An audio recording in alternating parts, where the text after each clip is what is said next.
General idea अपन बनाते हैं और उसमें अपन देखते हैं कि किस तरीके से ये मेथड अप्लाई करेंगे और एक कैलकुलस डेवलप करके निकालेंगे। ठीक है, तो सपोज अपने पास एक कर्व है, ठीक है, तो इस पे अपन एक सीकेंट बना लेते हैं कुछ इस तरीके से।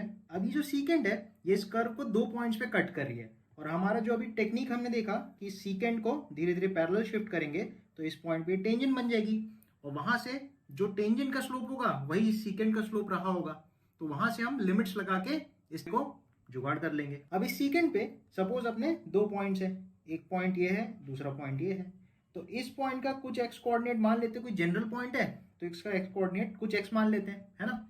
इसलिए क्योंकि ये हर जगह एप्लीकेबल हो इसलिए अपन एक जनरल तरीके से इसको डेवलप करेंगे। अच्छा, अगर अपन को किसी पॉइंट का एक्स कोऑर्डिनेट पता है तो उसका वाई कोऑर्डिनेट निकालने के लिए इस एक्स की वैल्यू को फंक्शन में पुट कर देंगे तो वहां से अपने को वाई की वैल्यू निकल जाती है। तो इसी तरीके से एक्स को पुट करोगे तो यहाँ पे मिलेगी एफ ऑफ एक्स। ठीक है, जो दूसरा पॉइंट होगा वो कुछ सपोज यहाँ पे होगा और मान लेते हैं कि जो दूसरा पॉइंट है ये कुछ एच डिस्टेंस दूर है पहले वाले पॉइंट से, तो इसका एक्स कोऑर्डिनेट क्या हो जाएगा, x प्लस एच। सिमिलरली जैसे हमने y कोऑर्डिनेट पहले वाले पॉइंट का निकाला था दूसरे वाले पॉइंट का भी y कोऑर्डिनेट निकाल सकते हैं इसी तरीके से और ये हो जाएगा f of x plus H. अब अपने पास एक छोटा सा ट्राइंगल जैसा बन गया देखो, और इस ट्राइंगल के राइज अपॉन रन से हम इस सीकेंट का जो स्लोप है या ग्रेडियंट है वो निकाल लेंगे। तो इसका जो रन होगा दिस विल बी रन और ये अपना हो जाएगा राइज। ठीक है, तो रन कितने के बराबर हो जाएगा, run will be equal to h, क्योंकि ये जो डिस्टेंस है अभी अपन ने एच बताया था। सिमिलरली राइज कितना हो जाएगा, राइज हो जाएगा वाई कोऑर्डिनेट ऊपर वाले का माइनस वाई कोऑर्डिनेट नीचे वाले का, तो ये जो बीच का गैप है यही अपना राइज है, ये निकल आ जाएगा। तो राइज हो जाएगा F of x plus h minus f of x. तो इस तरीके से हमारा राइज मिल गया, इस तरीके से हमारा रन मिल गया। और तो इस सीकेंट का ग्रेडियंट अगर अपन लिखते हैं तो that will B rise upon run, और राइज कितना है F of x plus h minus f of x full upon run कितना है एच के बराबर। ठीक है, अब इसको ध्यान से समझना, अगर अपन ध्यान दें तो जो अपना कॉर्ड है वो इस समय पे यहां से लेके कुछ यहां तक है। ठीक है, ये अपना कॉर्ड है। जैसे जैसे ये सीकेंट जो है, जैसे जैसे ये वाली जो अपनी सीकेंट है ये इस तरफ शिफ्ट करेगी, बोले तो टेंजेंट बनती जाएगी, तो क्या आप नोटिस कर सकते हो क्या कि जब ये इधर आएगी तो इसका कॉर्ड छोटा हो जाएगा, फिर जब ये और पास आएगा तब इसका कॉर्ड और छोटा हो जाएगा, फिर ऐसे शिफ्ट होते होते जब ये सीकेंट यहाँ पे पूरे पूरे टेंजेंट बन जाएगा तो क्या ये कॉर्ड की जो लेंथ है वैसे सिमट के जीरो नहीं हो जाएगी। इसका मतलब अगर ये कॉर्ड सिमटते सिमटते इस पॉइंट पे जब टेंजेंट बन गई वो सीकेंट, तब ये कॉर्ड की लेंथ जो है वो जीरो हो गई। इसका मतलब ये जो ट्राइंगल है ये ट्राइंगल भी तो छोटा होता चला जाएगा धीरे धीरे देखो, और छोटा होते होते जब इसका हाइपोटेन्यूस जो कि कॉर्ड है वो सिमटते सिमटते जब जीरो हो जाएगी तो क्या इसका बेस और इसका परपेंडिकुलर भी सिमटते सिमटते जीरो नहीं हो जाएगा क्या।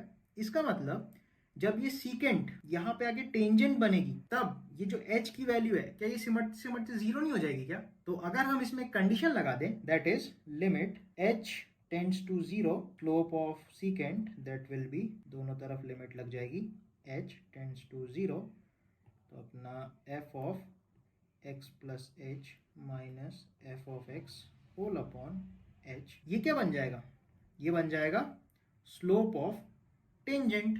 तो यही वो जुगाड़ था, दैट इज यही वो कंडीशन है जिसको अप्लाई करके हम सीकेंट को मैथमेटिकली टेंजेंट बना सकते हैं और उसका स्लोप या ग्रेडियंट निकाल सकते हैं। लेकिन अब ये वाली जो इक्वेशन है इस इक्वेशन में आप एक चीज देखो कि अगर आप h को जीरो टेंड कराओगे, ठीक है, तो ये जो डिनोमिनेटर है दिस वुड बिकम जीरो, लेकिन डिनोमिनेटर तो कभी जीरो हो ही नहीं सकता, तो फिर कैसे इसको सॉल्व करेंगे। तो इसको समझने के लिए एग्जांपल देखते हैं। तो इस एग्जांपल में आप x को डायरेक्टली 5 नहीं रख सकते, ऐसा क्यों है, क्योंकि डिनोमिनेटर में आप अगर x को 5 रख दोगे तो ये 0 बन जाएगा और अगेन ऊपर वाली कंडीशन जैसे ही कुछ बन जाएगा। लेकिन इसको अगर आप थोड़ा सा मैनिपुलेट करो, मतलब अगर हम ऊपर न्यूमरेटर को a प्लस बी और a माइनस बी तरीके से x plus 5 and x minus 5 लिख दें और डिनोमिनेटर में x माइनस 5 ही रहने दें और फिर इसको कटस पुटस कर दें और अब इसमें आप लिमिट लगा पाओगे, तो लिमिट x टेंड्स टू 5 और अब इसमें आप x को 5 पुट कर दो तो आपका आंसर आ जाएगा 10। इसका मतलब कभी कभी अपन डायरेक्टली डिनोमिनेटर में h को जीरो ना रख के कुछ मैथमेटिकल मैनिपुलेशन से हम पता लगा सकते हैं कि ये जो ओवरऑल एक्सप्रेशन है ये किस वैल्यू को अटेन करेगा। तो हमारे पास ओवरऑल जो एक्सप्रेशन बना है for the slope of the tangent या ग्रेडियंट ऑफ द टेंजेंट ये है limit h tends to zero rise upon run. Rise को अपन ने f of x plus h minus f x ये वाला लिखा था, और रन को अपन ने एच लिख दिया था। तो यहां से अपन ने ये वाला एक्सप्रेशन डेराइव किया। और मजे की बात है, इस एक्सप्रेशन को बोलते हैं the first principles of calculus. और ये जो एक्सप्रेशन है इसको डेरिवेटिव भी बोलते हैं, और इसके अलग अलग टाइप के नोटेशंस हैं। जैसे अगर आप यहाँ पे एक बार देखो तो जो आपका न्यूमरेटर है बोले तो f of x plus h minus f x, ये आपको बेसिकली बताता क्या है, this is the change in y. और जो h है ये आपको बेसिकली क्या बताता है, this is the change in x। तो ये जो एक्सप्रेशन अपने पास आया है ये अपने को बेसिकली बता रहा है change in y upon change in x। और अगर आप एक चीज नोटिस करो, जैसे जैसे ये कॉर्ड छोटी होती चली जा रही थी, मतलब जो अपना सीकेंड था वो टेंजेंट को अप्रोच कर रहा था, तो ये जो कॉर्ड की लंबाई है ये भी छोटी होती चली जा रही थी। इसका मतलब ये जो चेंज इन y है ये भी बहुत छोटा होता चले जाएगा, और जो चेंज इन x है ये भी बहुत छोटा होता चले जाएगा। तो उसी चीज को delta y upon delta x के फॉर्म में बताया गया। और इसी को अगर जो चेंज है वो बहुत छोटा हो जाए तो इसको अपन dy बाय dx लिखते हैं, और ये d ही इस डेरिवेटिव को बताता है। ऑलराइट, तो अब देखते हैं एक सिंपल सा फंक्शन लेते हैं, उसका डेरिवेटिव आपको निकाल के बताते हैं। तो इससे आपको समझ में आएगा कि किस तरीके से अलग अलग फंक्शंस के जो डेरिवेटिव्स हैं, जो फॉर्मूले बनते हैं, जो अपन रटते हैं बेसिकली, वो किस तरीके से आए। तो सपोज हमारे पास एक फंक्शन है y इक्वल्स टू, एकदम सिंपल सा उठाते हैं, एक्स स्क्वायर सपोज, ठीक है। अब इसका डेरिवेटिव कैसे निकालेंगे, बिल्कुल इजी है, यही जो अपन ने मेथड डेवलप किया इसी से निकालने वाले हैं, ठीक है। तो हमारा जो फंक्शन है that is F of x जो है वो एक्स स्क्वायर के बराबर है, ठीक है। तो अपने को निकालना है स्लोप ऑफ टेंजेंट या dy बाय dx निकालना है, ठीक है। तो इसको अपन कैसे लिखेंगे, इसको अपन लिखेंगे F of x plus H, ठीक है। तो f of x plus H क्या है, एफ ऑफ एक्स क्या है, एक्स स्क्वायर ही है। तो f of x plus H मतलब एक्स की जगह आप एक्स प्लस एच पुट कर दो, तो ये बन जाएगा एक्स की जगह एक्स प्लस एच पुट करोगे तो एक्स प्लस एच का square, F of x plus H ये हो गया, माइनस एफ ऑफ एक्स क्या है, एक्स स्क्वायर ही है। डिनोमिनेटर में आएगा h, और इसमें आप लिमिट पुट कर देना, limit h tends to 0। Again यहाँ पे नोटिस करो h को आप डायरेक्टली 0 नहीं डाल सकते, तो अपन थोड़ा सा मैनिपुलेशन करेंगे और उससे देखना ये खटाक से सॉल्व हो जाएगा। तो इसको अगर एक बार आप ओपन करो तो आप क्या देखोगे, a square plus b square plus 2ab, ठीक है, माइनस एक्स स्क्वायर, ठीक है। तो इसका एक्सपेंशन ये हो गया, इसका एक्सपेंशन यही है, कोई एक्सपेंशन ही नहीं है। डिनोमिनेटर में आएगा h, ठीक है, और लिमिट तो है ही, तो लिमिट अभी अप्लाई नहीं करनी है। सबसे पहले देखो क्या क्या कट्टस पुट्टस हो रहा है, ठीक है। तो एक चीज नोटिस करो, इससे ये कट गया तो अपने पास क्या बच गया, देखो limit h tends to 0 h square plus 2xh upon h।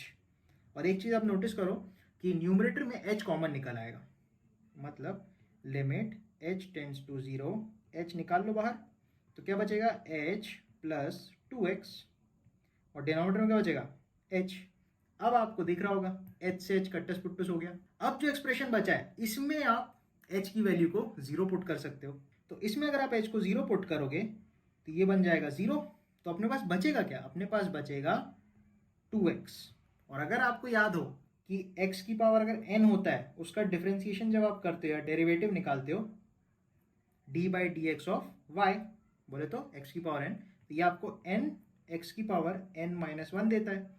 मतलब बेसिकली जो n होता है पावर कूद के सामने आ जाता है और पावर 1 से घट जाता है। तो देखो यहाँ भी तो वही हुआ, पावर कूद के सामने आ गया और पावर 1 से कम हो गया, 2 माइनस 1 दैट इज 1। तो इसी तरीके से जितने भी मैथमेटिकल फंक्शंस हैं उसके डेरिवेटिव्स निकाले गए, और एक चार्ट बना के आपको दिया जाता है कि भाई इसको घोट लो। लेकिन इतना सारा मेहनत करने से तो अच्छा ही है कि उन फॉर्मूलेस को याद कर लो, नहीं तो एक एक कैसे ऐसे करके निकालना पड़ेगा। तो इस तरीके से अपन इन जनरल किसी भी फंक्शन का डेरिवेटिव निकाल सकते हैं, और इस प्रोसेस को बोलते हैं डिफरेंशिएशन। तो हमने सीखा कि किसी भी फंक्शन का जो ग्रेडियंट होता है या उसी को हम डेरिवेटिव भी बोलते हैं, it is simply the slope of the tangent on that function. और dy बाई dx को अपन डेरिवेटिव भी बोलते हैं, और इसी को एक और नोटेशन से भी लिखते हैं f डैश x। तो जो ऊपर डैश होता है ये इसको f प्राइम भी बोलते हैं, f प्राइम ऑफ x। तो f dash x basically first derivative को बताता है। मतलब अगर आप किसी भी फंक्शन को एक बार डिफरेंशिएट करोगे, मतलब एक बार जो फॉर्मूलेज हैं उनको अप्लाई करोगे तो फर्स्ट डेरिवेटिव मिलता है। उसके बाद जो रिजल्ट आया उसको आप दोबारा अगर डिफरेंशिएट करते हो तो आपको सेकेंड डेरिवेटिव मिलता है, उसको अपन एफ डबल डैश एक्स बोलते हैं। और इसी तरीके से आप अलग अलग डेरिवेटिव्स निकाल सकते हो किसी भी फंक्शन के लिए। एक चीज नोटिस करना, डिनोमिनेटर में जो वैल्यू है ये हमें ये बताता है कि एक्स एक्सिस पे क्या क्वांटिटी है, जबकि न्यूमरेटर में बताता है कि वाई एक्सिस पे क्या क्वांटिटी है। और आगे जाके आप सीखोगे कि अलग अलग इवेंट्स के लिए एक क्वांटिटी किसी दूसरी क्वांटिटी के साथ वेरी होती रहती है, और जरूरी नहीं है कि वो सिर्फ एक ही टाइप का हो, अलग अलग टाइप के हो सकते हैं। जैसे वाई एक्सिस पे हो सकता है पोजीशन और एक्स एक्सिस पे हो सकता है टाइम। जैसे आप पढ़ोगे पोजीशन टाइम ग्राफ्स के बारे में, तो वहां पे जो पोजीशन है किसी भी पार्टिकल का, किसी बॉडी का जो पोजीशन है वो टाइम के साथ वेरी होता रहता है।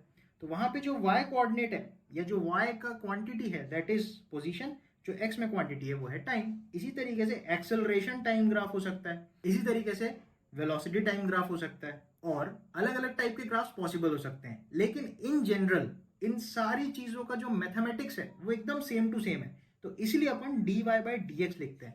मतलब वाई एक्सिस में जो भी क्वांटिटी है वो ले लो, एक्स एक्सिस में जो भी क्वांटिटी है उसको ले लो, और दोनों का हिसाब किताब निकाल लो। तो इन जनरल इसीलिए हम वाई और एक्स बोल के इसको पढ़ते हैं। लेकिन y में कुछ भी क्वांटिटी हो सकती है और x में कुछ भी क्वांटिटी हो सकती है। तो आई होप इससे आपको डेरिवेटिव्स कंप्लीटली समझ में आ गया होगा। एंड लाइक शेयर और सब्सक्राइब कर देना, अपने दोस्तों को भी बताना। And thanks for watching, bye bye.